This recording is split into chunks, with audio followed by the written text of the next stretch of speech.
जय हिंद दोस्तों, कैसे आप सब। उम्मीद करता हूँ ठीक होंगे, जहाँ होंगे खुश होंगे हमेशा की तरह। तो आज का हमारा टॉपिक है लेबर लॉ। आज हम लेबर लॉ के बारे में जानेंगे, या क्या है इसके बारे में हम समझेंगे, या किसके लिए ज़्यादा बेनिफिट है, मतलब मज़दूरों के लिए ज़्यादा बेनिफिट है या उनके मालिकों के लिए ज़्यादा बेनिफिट है। हम इसके बारे में पूरी की पूरी तरह से अच्छे से एकदम एक्सप्लेन करेंगे। तो चलिए शुरुआत करते हैं। हमारा टॉपिक है दोस्तों लेबर लॉ। लेबर लॉ, सबसे पहले हम जान लेते हैं यह किस सूची में आता है। हम सबसे पहले जानेंगे कि लेबर लॉ किस सूची में आता है। देखिए, यह समवर्ती सूची में आता है। किस सूची में आता है दोस्तों? समवर्ती सूची में आता है।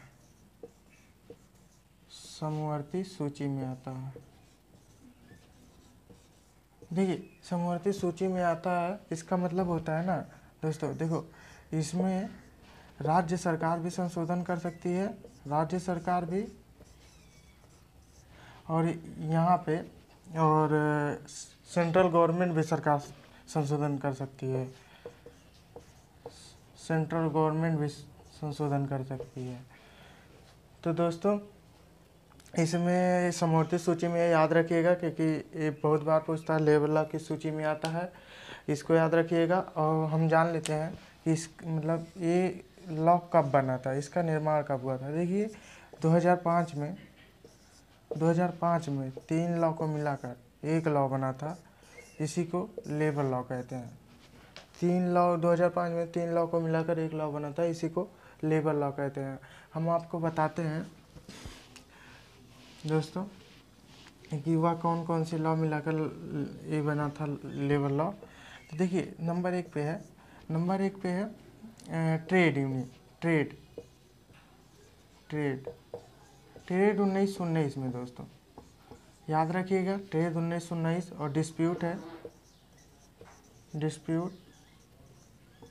1947 और है, और लेबर लॉ एक है, लेबर लॉ 1948 है दोस्तों, याद रखिएगा। इन्हीं तीनों को मिलाकर एक लॉ बना था। कितने समय बना था? 2005 में दोस्तों, याद रखिएगा 2005 में बना था।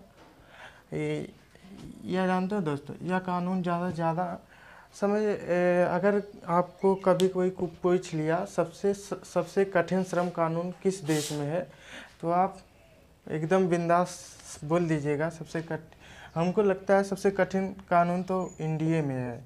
कहाँ है दोस्तों? श्रम कानून।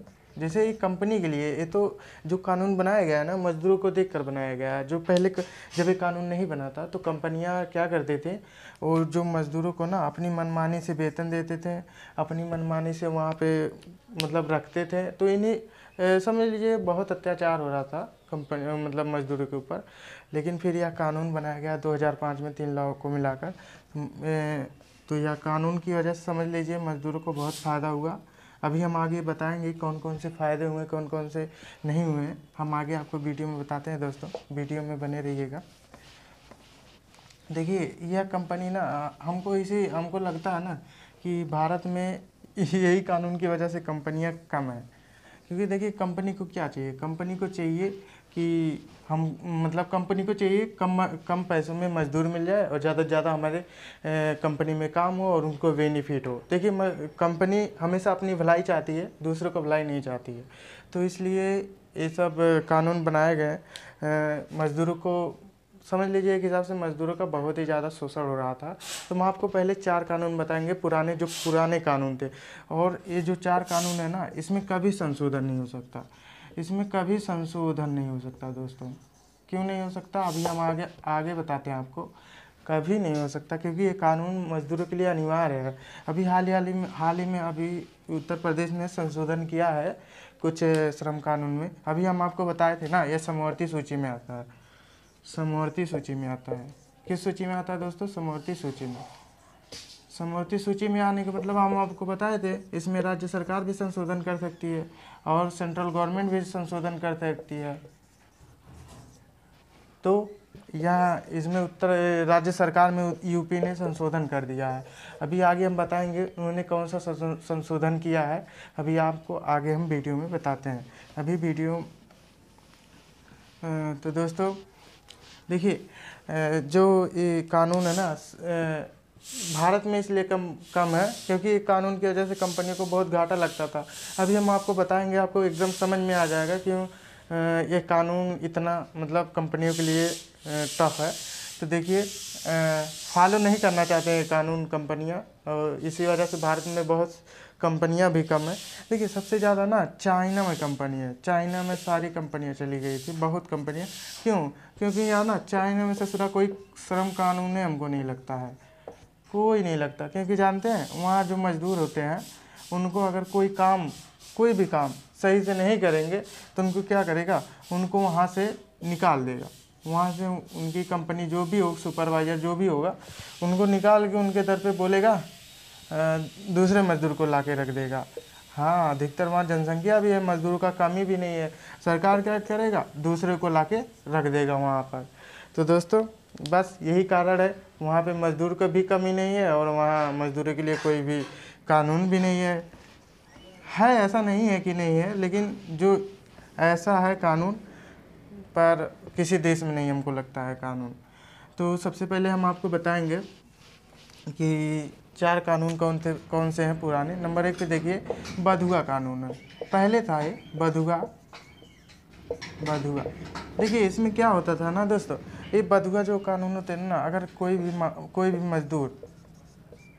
भी मजदूर किसी से मान लीजिए 100 रुपये 1000 ले लिया ना, अगर इस 1000 को वह दिए हुए समय में नहीं चुकाता है या नहीं चुका पा रहा है उतने समय में, तो ये जो क्या कहते हैं, इसका मालिक जो रहेगा ना, जो इसका मालिक रहेगा क्या करेगा, इस मजदूर को अपने यहाँ काम पे रख लेगा। या समझ लीजिए यार नियम ही था, इस मजदूर को अपने यहाँ काम पे रख लेगा और क्या करेगा, जब तक यह पूरा पैसा इसका चुकता नहीं हो जाता है तब तक यह उसके यहाँ काम करेगा। तो ये गलत समझ लीजिए, इसके यहाँ फ्री में काम करेगा जब तक यह पैसा चुकता नहीं हो जाता, मतलब यह मजदूर इनका पैसा नहीं चुका देता। तो ये था दोस्तों बधुआ कानून में, लेकिन ये सही नहीं था, उनको और थोड़ा समय देना चाहिए क्योंकि तो भाई जो भी हो। और दूसरा हमारा है कंपनसेशन दोस्तों। कंपनसेशन देखिए, कंपनसेशन में क्या है, कंपनसेशन TION कंपनसेशन में क्या है दोस्तों, जानते हैं आपको? देखिए अगर कोई भी मजदूर कहीं काम कर रहा है, अगर उसको गलती से भी चोट लग गया या मतलब उसका डेथ हो गया, कुछ भी हो गया, तो जो मालिक है ना, जो वहाँ का मालिक होगा या मैनेजर होगा, क्या करेगा, उसको पैसा देगा, मजदूर को पैसा कर देगा और दवा जो भी होगा इलाज करवाएगा। और प्लस अगर जिसका डेथ हो गया तो उसको जुर्माना भी देना पड़ेगा, मतलब परिवार वालों को जो भी हो 5 लाख 10 लाख जो भी नियम होगा वो सब पैसा देना पड़ेगा। ये कानून था, ये पुराना है और रहेगा। और हमारा तीसरा है बिल्डिंग रूल।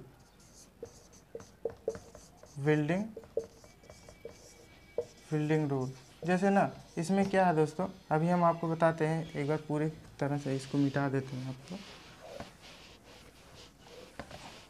देखिए बिल्डिंग रूल में क्या है दोस्तों, पता है? बिल्डिंग रूल में जैसे कोई भी मजदूर बड़ी बड़ी बिल्डिंगों में काम करता है, अक्सर देखते हैं वहाँ बिल्डिंग रूल, वहाँ जो काम करता है ना मजदूर, उसकी सेफ्टी के लिए है। जैसे मान लीजिए बिल्डिंग है ना, यहाँ बाहर है वो मजदूर, यहाँ जब खड़े होकर प्लास्टर करेगा तो क्या करेगा ना, उसके लिए एक वो है कि मजदूर के नीचे एक वो लगाया जाए, जाली लगा दिया जाए, ताकि मजदूर अगर गिरे तो इस पर अटक जाए, वह नीचे ना गिरे, मतलब उसके जान का खतरा ना हो। इससे यह रहेगा कि मजदूर का बचने का चांस बहुत ही ज़्यादा रहेगा। ऐसा नहीं है कि इतना, लेकिन मजदूर की सेफ्टी भी वहाँ रहती है। ये कभी कभार हो सकता है ऐसे, जब किस्मत नहीं, समझ लीजिए जिसका किस्मत ख़राब हो, ऐसा हो सकता है उसके साथ, लेकिन सेफ्टी रहता है मजदूर के लिए। देखिए तो इसमें ये है कि बिल्डिंगों में कई सारे रूल हैं। जैसे अगर बड़ी बड़ी बिल्डिंगों में देखिएगा, ऊपर जब जितनी बड़ी बिल्डिंग रहती है उतनी ज़्यादा धूप लगती है। तो देखे होंगे बड़े बड़े बिल्डिंगों में एक पर्दा लगा रहता है, हरा सा पर्दा रहता है, ऐसे जाली मॉडल जैसे रहता है ना, हरा सा पर्दा लगा रहता है। उन्हीं के लिए लगा रहता है। क्यों लगा रहता है? क्योंकि उनको धूप नहीं लगती। धूप समझ लीजिए वो भी इंसान है, उनको भी धूप लगता है, इसलिए उनको यह भी नियम है कि उनके लिए सब कुछ व्यवस्था किया जाए। और चौथा हमारा है टाइमली पेमेंट। क्या है दोस्तों? Timely payment. चौथा हमारा है टाइमली पेमेंट। टाइमली पेमेंट में क्या है दोस्तों? जैसे मज़दूरों को ना जब उनका 1 महीना पूरा हो जाता है काम किए हुए, 1 मंथ हो जाता है जब दोस्तों ना, तो उनको पैसा मिल जाना चाहिए। महीने के लास्ट दिन उनको पैसा मिल जाना चाहिए, इस वाले में है। और आगे हम आपको बताते हैं दोस्तों। इसके बाद क्या है, ये तो 4 कानून है पूरे जो हमेशा के लिए रहेंगे, कभी इसमें कोई संशोधन नहीं कर सकता है। हाँ कर सकते हैं, लेकिन इस संशोधन कोई करेगा नहीं, क्योंकि यह अनिवार्य है दोस्तों मजदूरों के लिए। तो देखिए हाल ही में उत्तर प्रदेश ने संशोधन किया है। क्यों? देखिए आपको हम बताएंगे सबसे ज़्यादा कंपनी किस स्टेट में आ रही है, आपको ये भी बताएंगे। और उत्तर प्रदेश ने कौन सा संशोधन किया हम ये भी आपको बताते हैं। देखिए हम आपको आगे बताएंगे दोस्तों, अभी नहीं, अभी तो बस देखते जाइए। देखिए नंबर 1 पे क्या है? नंबर 1 पे कानून जो है ना, 8 घंटे 8 आवर जो ड्यूटी होगी ना मजदूरों का, 8 आवर ड्यूटी होगी। इससे ज़्यादा आप ड्यूटी मजदूरों से नहीं करवा सकते। एक कंपनियों को कहा गया है आप इससे ज़्यादा मजदूरों का ड्यूटी नहीं करवा सकते। क्यों नहीं करवा सकते? देखिए मैक्सिमम मजदूरों की ड्यूटी 8 घंटे है। क्योंकि देखिए अगर यह 1 घंटे भी मजदूरों से ड्यूटी फादिल करवाते हैं, मतलब ज़्यादा करवाते हैं, तो उनको क्या करने का जुर्माना देना पड़ेगा। जैसे मान लीजिए 8 घंटे का 800 रुपये है। याद रखिएगा दोस्तों, हम समझाने के लिए आपको बता रहे हैं। एक मजदूर का 8 घंटे का 800 रुपये है, 1 घंटा पर डे। तो मान लीजिए 1 घंटे उस मजदूर से 1 घंटे फादिल करवा रहा है, क्या करें? होता तो 100 रुपये है। देखिए होता तो 100 रुपये है, लेकिन ये 100 रुपया नहीं देगा कंपनी। क्यों? क्योंकि यह नियम के खिलाफ 1 घंटे इनसे एक्स्ट्रा करवा रहे हैं, या समझ लीजिए इनसे ओवर टाइम करवा रहे हैं। ओवर टाइम तो यह होता तो 100 रुपये, लेकिन 100 रुपया नहीं देंगे, इसका दुगना देंगे। कितना देंगे दोस्तों? 200 रुपया। 200 रुपया देंगे। अगर इनसे 2 घंटे करवा रहे हैं तो 200 नहीं 400 देंगे दोस्तों, याद रखिएगा। क्योंकि वह मजदूर काम तो कर ले रहा है, लेकिन अपने शारीरिक क्षमता से अधिक काम कर रहा है वह मजदूर काम, इसी वजह से उस कंपनी को जुर्माना देना पड़ता है। तो अब तो दोस्तों, अब तो सब लोग तैयार हैं ओवर टाइम करने के लिए, लेकिन कंपनी नहीं तैयार है, क्योंकि वह जानती है यह नियम। और हमारा दूसरा है दोस्तों, याद रखिएगा, दूसरा हमारा वेज एक्ट। वेज एक्ट क्या है दोस्तों? यही है कि अगर कोई भी अगर आप जुर्माने में, मतलब आप अगर किसी भी मजदूर से आप ओवर टाइम करवाते हैं तो आपको दुगना जुर्माना देना पड़ेगा। ये दोस्तों। तो हमारा तीसरा क्या है दोस्तों? याद रखिएगा, ये सब याद रखिएगा, क्योंकि ये सब बहुत ही महत्वपूर्ण चीज़ें हैं, आपको इस सब बारे में जानना चाहिए। हमारा चौथा है दोस्तों, याद रखिएगा। देखिए चौथा हमारा है ना, अगर हम किसी भी मजदूर को कहीं भी, जैसे एक आपको पहले लिख के बता देते हैं। देखिए बेटर वर्क प्लेस। ठीक है, कोई भी मजदूर हो ना, अगर कहीं काम कर रहा है, उसको मतलब किसी भी कंपनी में काम कर रहा है, क्या करना, उसको अच्छा काम दीजिए। मतलब ऐसा नहीं है कि उसको किसी कंपनी में ले जाए जहाँ उसका जो काम हो काम नहीं करवा रहे हैं आप, कोई वैसे फालतू काम करवा रहे हैं, तो उसको देखिए वेटर मतलब अच्छा होता है, उससे वेटर काम दीजिए उसको।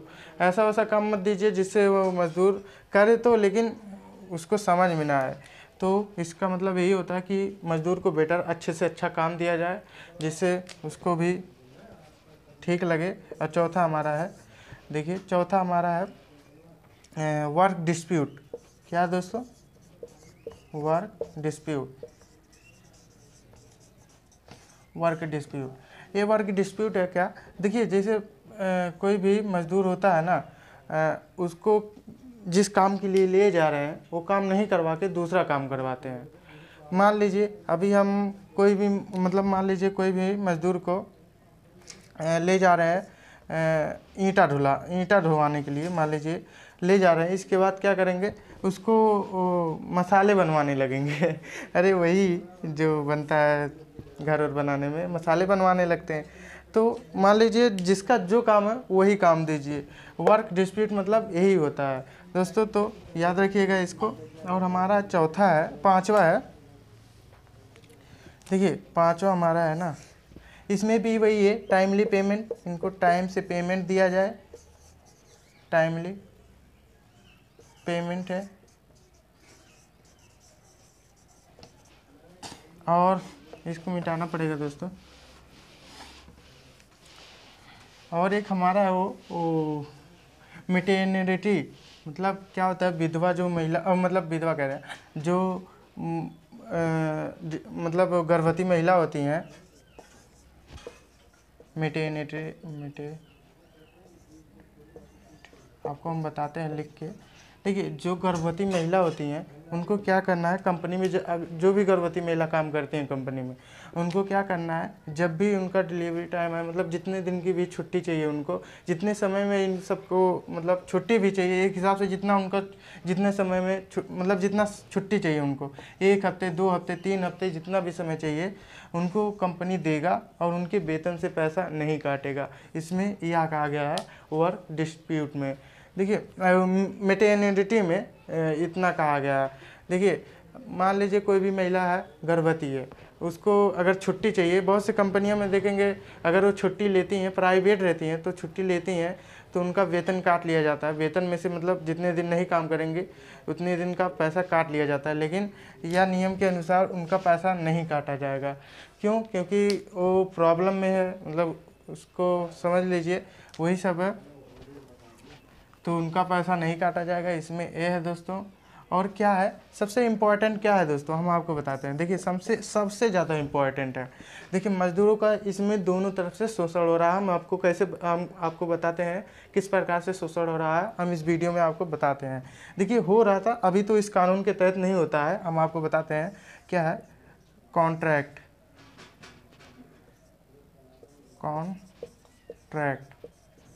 ये जो एक कॉन्ट्रैक्टर इसको बोलते हैं, कॉन्ट्रैक्ट। देखिए दोस्तों जो होता है ना, एक कॉन्ट्रैक्टर होता है, क्या करता है, किसी भी मान लीजिए कोई कंपनी है ना, कंपनी क्या करेगा, अगर उसको मजदूर चाहिए तो वो एक कॉन्ट्रैक्टर को ढूंढेगा। कंपनी है ना दोस्तों, इसको अगर मजदूर चाहिए क्या करेगा, एक कॉन्ट्रैक्टर को ढूंढेगा। कॉन्ट्रैक्टर अगर मिल गया उसको, कॉन्ट्रैक्टर क्या करेगा, मजदूरों को ढूंढेगा, इकट्ठा करेगा, फिर मजदूरों को कहेगा कि हम आपको एक कंपनी में लगा रहे हैं। फिर उस कंपनी में जब कंपनी में मजदूरों को लगाएगा तो कंपनी क्या करेगा, पैसे तो देगा, या तो ये पैसा मतलब इसको भी देगा, कॉन्ट्रैक्टर को भी देगा कंपनी पैसा, या तो कंपनी मतलब कॉन्ट्रैक्टर के जरिए इनको कम पैसा देगा, या कम मतलब जो कॉन्ट्रैक्टर होता है या इनको कम पैसा देगा।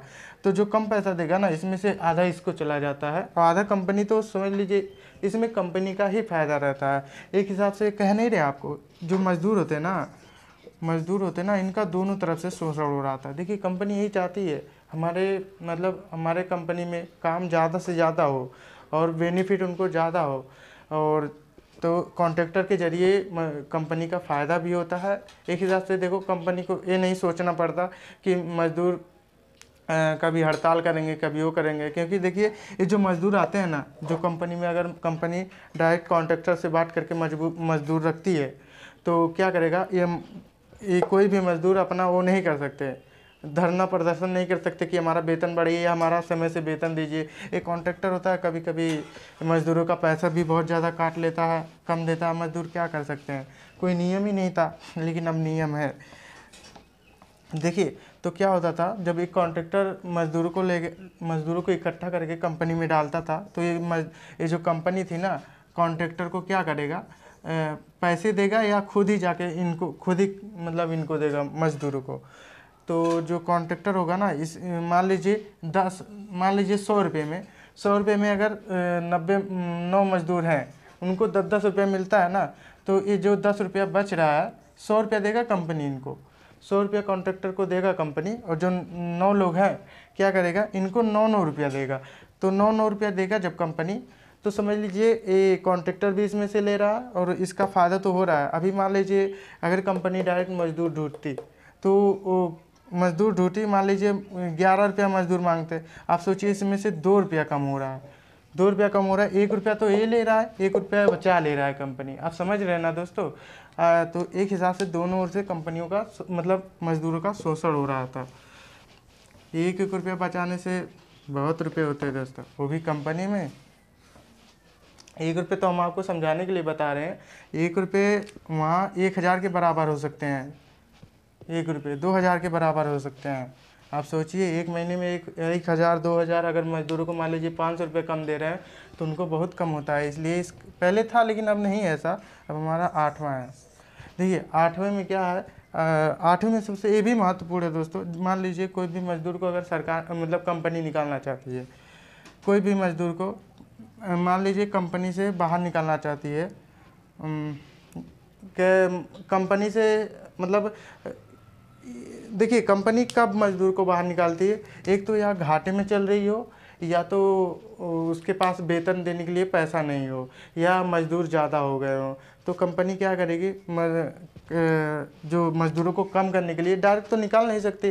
क्यों नहीं निकाल सकती, ये सरकार बोला है कोई भी मजदूर जो परमानेंट हो जाएंगे उनको नहीं निकाल सकते आप। इसीलिए मजदूर क्या करेंगे, बहुत से मतलब बहुत बार देखे होंगे कि मजदूर कहेंगे हमको परमानेंट जॉब चाहिए, बहुत हमको प्राइवेट में ही परमानेंट जॉब चाहिए। उनको मान लीजिए 11,000 मिल रहा है, नहीं परमानेंट नहीं, मतलब जो मतलब परमानेंट नहीं दे रहे हैं, लेकिन वेतन 11,000 हो रहा है। लेकिन जो कई बार देखे होंगे 10,000 मिलता है, 10,000 मिलेगा लेकिन वो परमानेंट होना चाहते हैं, 9,000 देंगे लेकिन वो परमानेंट होना चाहते हैं। क्यों होना चाहते हैं दोस्तों, क्योंकि परमानेंट में कुछ पैसे बढ़ते हैं, हर साल बढ़ते हैं, और या 11,000 कवर कर सकते हैं। लेकिन जो 11,000 कमाते हैं ना, नहीं परमानेंट है, उनको क्या करेगा कंपनी कभी भी निकाल सकता है। ये जो परमानेंट रहेंगे ना, परमानेंट को क्यों नहीं निकालेगा, क्योंकि देखिए कंपनी को क्या करना पड़ेगा, सरकार को बताना पड़ेगा, पूरी मतलब सब कुछ एकदम डिटेल देना पड़ेगा हम क्यों निकाल रहे हैं। इसी वजह से सब लोग परमानेंट, और हम आपको बताते हैं इसमें है कानून। देखिए हम आपको इसको बाद में बताते हैं, इसको पेंडिंग में रखते हैं दोस्तों, याद रखिएगा, इसको हम पेंडिंग में रखते हैं, क्योंकि जब तक आप वो नहीं समझेंगे तब तक इसके बारे में बताना बेकार है। देखिए हमारा एक है क्या कहते हैं, सेम फॉर ऑल, 9वां same for all, same for all. हम इसके बारे में आपको बताते हैं, इसको मिटा दें, फिर से बताते हैं। देखिए सेम फॉर ऑल में क्या है, जो जैसे जो कंपनी में जो भी मजदूर कहता है हम परमानेंट होना चाहते हैं, लेकिन कंपनी नहीं परमानेंट होने दे मतलब रखना चाहती है। क्यों, कंपनी को सबको परमानेंट नहीं रख सकती, ये बात सही है, क्योंकि उसका भी कुछ नियम है, उसको भी वेतन देना रहता है, कहाँ से देगी। अगर मान लीजिए कंपनी घाटे में चल रही है तो सरकार से उनको मतलब सरकार को भी इस्तीफा देना मतलब बताना पड़ेगा, इसमें बहुत खर्चे होते हैं। तो क्या करेगी कंपनी इनको नहीं रख सकती परमानेंट, कुछ लोगों को रखेगी कुछ लोगों को नहीं। तो जो सेम फॉर ऑल दोस्तों, इसके बारे में आपको बताते हैं। सेम फॉर ऑल, जब ये परमानेंट मजदूर नहीं है जो, तो कंपनी नहीं रख सकती, लेकिन उनका एक मांग रहता है। जैसे हम आपको बताते ना, जो परमानेंट नहीं है उनको 11 भी हज़ार देते हैं, जो परमानेंट है उनको कम देते हैं। तो ये क्या किया गया है, जो कंपनियां हैं ना, उन्होंने कहा केवल वेतन में समझ लीजिए इनको परमानेंट वालों को ज़्यादा भी मिलता है। हम तो आपको ऐसे समझाने के लिए बता रहे हैं, लेकिन परमानेंट वालों को ज़्यादा मिलता है। ये हम आपको समझाने के लिए बता रहे हैं दोस्तों, ताकि आपको आप समझ जाए। देखिए जो प्राइवेट मजदूर मतलब परमानेंट मजदूर होते हैं और जो नहीं परमानेंट होते हैं, उनका कुछ मांग था, पर जो नहीं परमानेंट होते हैं कह रहे हैं कि कहा था जो सुविधा मतलब जो कुछ भी परमानेंट आदमियों की मतलब परमानेंट मजदूरों को दिया जा रहा है वो सब हमको भी चाहिए। मजदूरों का वेतन 10,000 है, 10,000 है, तो उनका कहना था कि हमको भी 10,000 चाहिए। जो प्राइवेट मजदूर नहीं है उनका कहना था हमको भी 10,000 चाहिए। एक हिसाब से कंपनी का भी फ़ायदा हो रहा है। कंपनी को देखिए, कंपनी को एक हिसाब से मान लीजिए अगर सबको सेम फॉर ऑल कर दिए, जो परमानेंट है और जो नहीं है, अगर उनको वेतन में समझ लीजिए वेतन बराबर देना पड़ेगा। और बहुत से कंपनी होती है खाना भी देते हैं। देखिए जो खाना रहता है अब उनको सोचना नहीं पड़ेगा कि हम परमानेंट वाले को क्या दें, और जो परमानेंट नहीं है उनको कौन सा खाना दें। तो देखिए कंपनी को ये सोचना नहीं पड़ेगा। अब कंपनी क्या करेगी, एक ही खाना बनवा देगी और सबको बांट देगी। अब जो परमानेंट नहीं है उनको भी वही मिलेगा, जो परमानेंट है उनको भी वही मिलेगा। तो दोस्तों एक हिसाब से सेम फॉर ऑल, ये मज़दूरों का भी मतलब ये सरकार बोली है सबको बराबर हिस्सा देना चाहिए। तो हम आपको वो बताते हैं जो पेड रखे थे, आपको 8वां पेड रखे थे ना दोस्तों, याद रखिएगा। 8वें के बारे में आपको बताते हैं। जैसे कोई भी मज़दूर होते हैं, कंपनी क्या करती थी, ऐसे कोई भी मज़दूर को मान लीजिए कोई दूसरा मजदूर आया, रिलेटेड आया, क्या करेंगे उसको निकाल के, मान लीजिए जैसे कंपनी एक सुपरवाइज़र को रखती है या उनसे भी कोई ऊपर पद होता है उनको रखती है। मान लीजिए उनका कोई रिलेटेड आ गया, एक मज़दूर को निकाल के उस मज़दूर को डाल दिए। पहले ऐसा होता था, ऐसे डाल देते थे तो क्या होता था, जो मज़दूर होते थे ना वो उनका क्या होगा। तो देखिए ये सरकार ने नियम बनाया, अगर कोई भी मज़दूर को आप बाहर निकाल रहे हैं, मान लीजिए मज़दूर को कंपनी से बाहर निकाल रहे हैं, किस लिए निकाल रहे हैं, इसका पूरा डिटेल आपको सरकार को देना होगा, सरकार को बताना होगा। सरकार से समझ लीजिए, देखिएगा हमारे यहाँ अभी हम आपको बताते हैं, हमारे यहाँ एक NTPC हम उसके बारे में बताते हैं। उसमें पैसे भी लगते हैं परमानेंट जॉब करने के लिए, प्राइवेट जिसमें भी 10,000 15,000 वेतन है, उसमें भी उससे ज़्यादा मान लीजिए 3-4 महीने आपको फ्री करना पड़ेगा, तब जाके उतना जितना पैसा लगेगा ना उतना पैसा आपको कवर होने में 3-4 महीने समय लगेगा। तो हम यहाँ आपको बताते हैं, मान लीजिए किसी मज़दूर को अगर वो ये निकाल रहे हैं, कंपनी से निकाल रहे हैं, तो क्या करेगा, कंपनी को क्या करना पड़ेगा दोस्तों, कंपनी को करना पड़ेगा ना कि वह सरकार से मतलब सरकार को एकदम पूरा डिटेल देना पड़ेगा कि हमारा कंपनी घाटे में चल रहा है और हम इसलिए मज़दूर को कम करना चाहते हैं। जो तब सरकार होगी, सरकार कहेगी ठीक है कोई बात नहीं, जो भी करना होगा साइन करना होगा एग्रीमेंट पे, कुछ भी हो तो मतलब तो ऐसा है नहीं कि एक मज़दूर को निकालने के लिए सरकार के पास जाएगी कंपनी, ऐसा है नहीं। क्योंकि जब कंपनी मज़दूरों को निकालती है ना, एक हिसाब से समझ लीजिए मज़दूरों को, जो मज़दूर अब जो भारत में कंपनियां है उसमें जो भी मज़दूर हो गया, एक हिसाब से उसको निकाल नहीं सकते कोई भी। तो बस दोस्तों यही है, हमारे यहाँ एक कंपनी है, देखिए आपको अभी और हम बताते हैं। हमारे यहाँ कंपनी है NTPC।